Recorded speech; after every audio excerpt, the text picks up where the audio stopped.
My name is Pete Bauman. I'm with SDSU Extension, and I have worked in prescribed fire for the last going on 21 years or so, 22 years, I guess. I'm a federally qualified Type 2 burn boss, which means almost nothing to you all, but what it means is I'm generally qualified to teach this class. I've been on well over 400 prescribed fires that I've actually led. So anyway, that's just a little bit of background about me, and I think it's important that you kind of know your instructors. Fire basics, wind. Okay, we got to talk about fire now, actual fire. So, what is fire?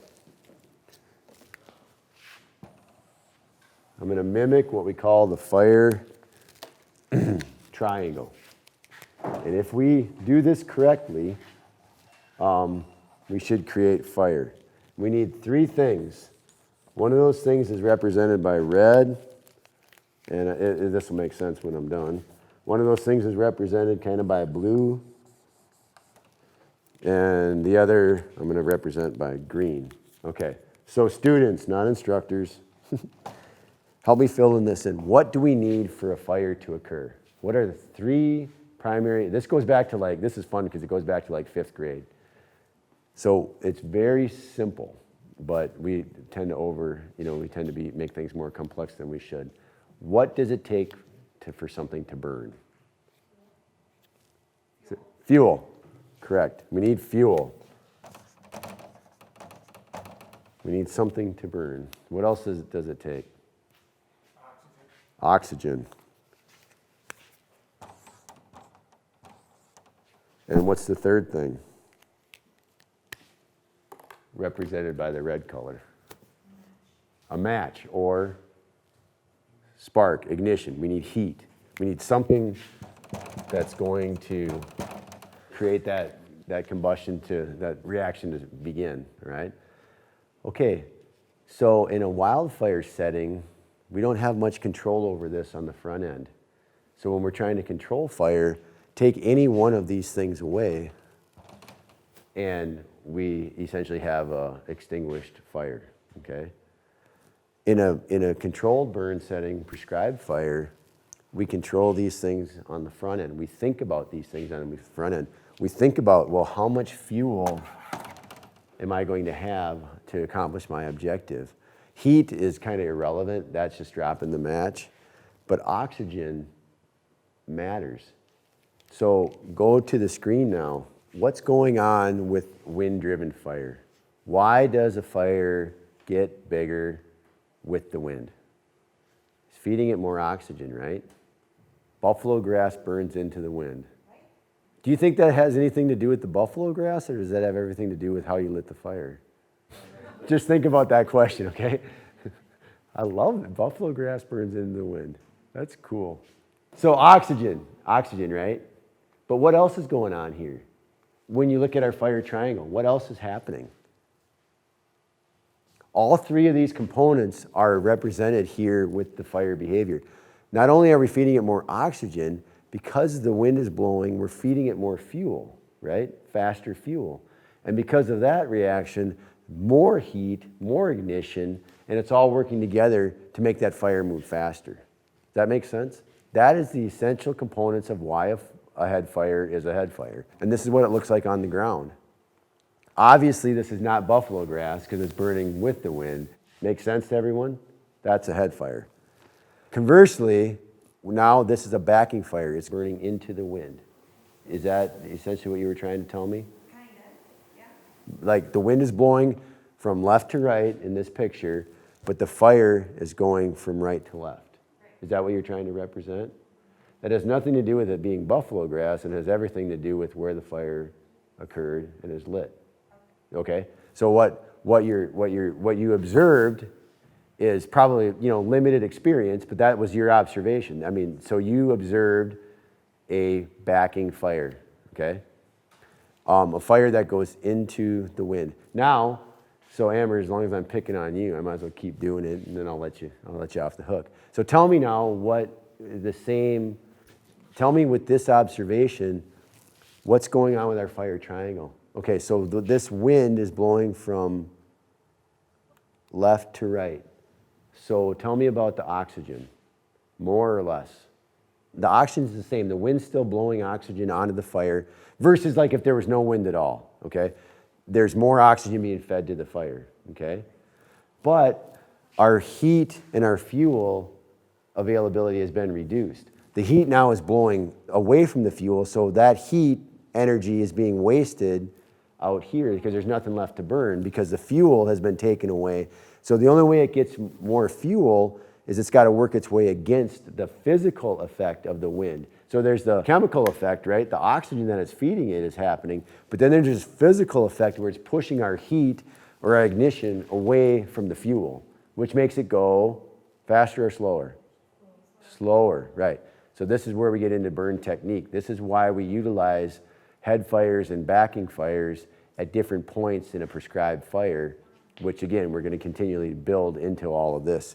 So this allows us to have control, more control over the heat energy that's released from that fire in any given time and space. All right? Does that make sense? Okay. So how does it play out in kind of graphically real time? If I've got this burn block, which I'm going to light with a head fire right here, that fire is going to more or less, I mean, this is textbook stuff, but more or less it's going to rip across that unit. We're going to have our head fire coming across, right? And then these are going to be called what we call our flank fires. So our head fire is going to come across, that'll be wind driven, and that'll get finished. And then these are going to be somewhat wind driven, but flanking. You know, they're not really head fires, they're not really back fires. Does that make sense?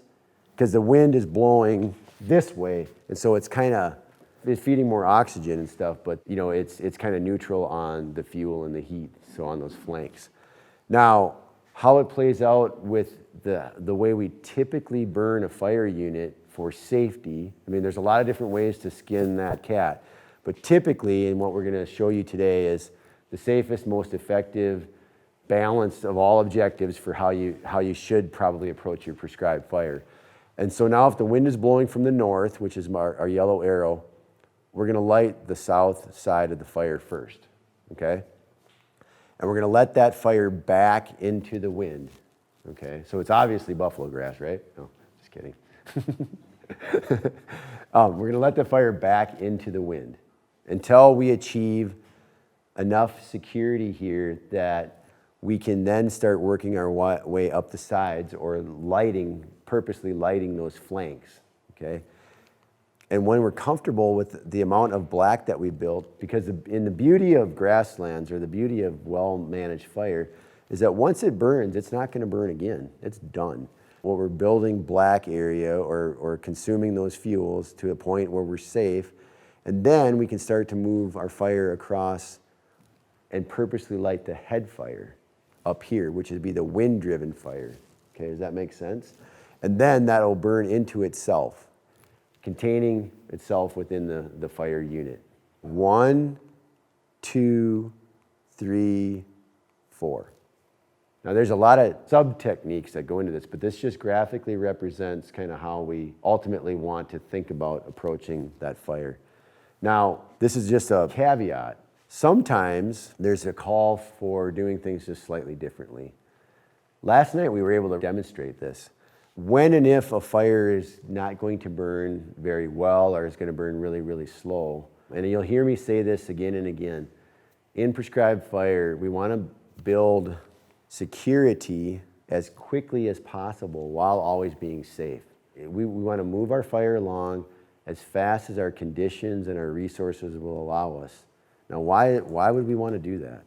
Why would I want to do this and this as quickly as possible? I'm not saying cavalier by any means. I'm saying as quickly as our resources would allow us. Why would I want to do that? We live in South Dakota.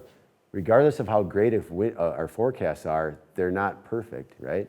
So the longer that we have fire on the ground, the greater chances are that something could go wrong. Now that has to be balanced with we don't rush a fire, because if we rush a fire, we're going to guarantee ourselves that something goes wrong. But what I'm trying to convey to you is that when I was trained in prescribed fire, I will tell you that we never adjusted anything how we burned.